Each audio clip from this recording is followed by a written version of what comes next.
everyone. My name is Obed Guevara Reyes, and today I will be doing a speech analysis on JFK's 1962 moon speech. And here is my audience, the 5 people.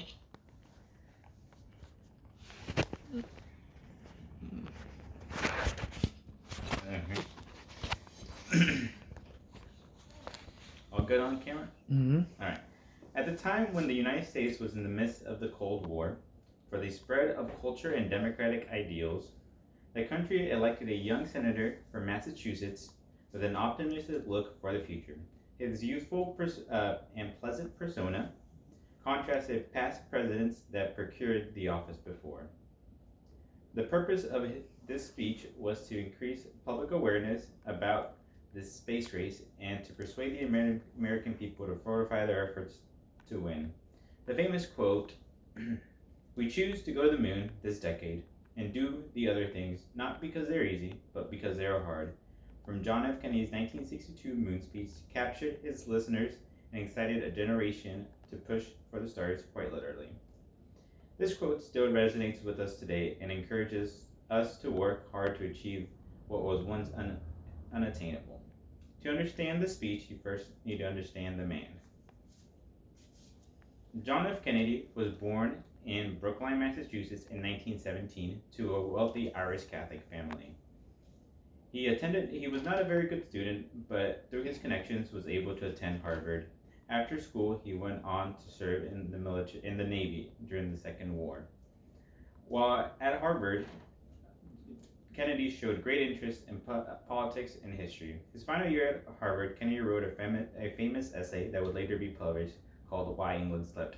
It analyzed the failures of the United Kingdom, which allowed Germany to become the menacing superpower it was at the time. After the Second World War, John F. Kennedy found a successful career in public office. He first served as a state representative to Massachusetts and later as a senator. In 1960, John F. Kennedy ran as the Democratic nominee for the presidency. He was a stark contrast to the Republican nominee Richard Nixon. Kennedy was a vibrant, youthful, and more forward-thinking than the Republican nominee Richard Nixon, a stern, experienced conservative. Kennedy would go on to win and become the 35th president, the youngest at the time. According to Rice University News, Kennedy took the stage at Rice Stadium in front of 40,000 spectators in Houston, Texas on September 12, 1962. Houston was in the process of becoming an important city for space exploration, with the NASA headquarters later moving there in 1965.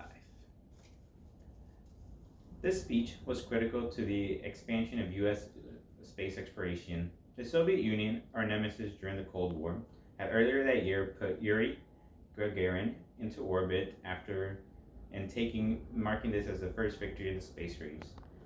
The speech was intended to persuade the American people to support the Apollo program, the national effort to land a man on the moon.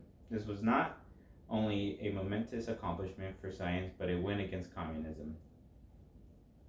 As Brittany Brito from the Houston Chronicle recently stated, Kennedy's speech at Rice was a grandiose pledge, a proposal to America, and a pitch intended to generate excitement while also committing the challenge to the country that would take together, as well as the billions of dollars it would cost for America to win the space race. Kennedy set forward extremely ambitious goals for expanding research and development for new technologies to reach the moon by the end of the decade.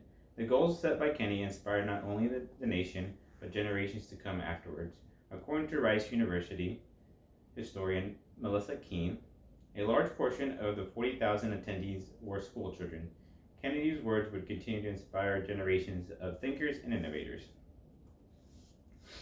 It is evident that John F. Kennedy's declaration to reach the moon created a hope and tenacity in Americans that persists for generations to come. When John F. Kennedy was elected president in 1960, the U.S. was at a critical point in history. There was a sense of urgency to challenge the Soviet Union at every front possible. When it came to the battle for space exploration, John F. Kennedy knew that the country had to do the hard things and excel at them. In the 1962 speech at Rice University, Kennedy proposed to the American people that the country needed to invest more resources in space exploration. His words would go on to inspire all sorts of people to attempt new challenges that seemed impossible. There is no question that this speech improved the nation as a whole.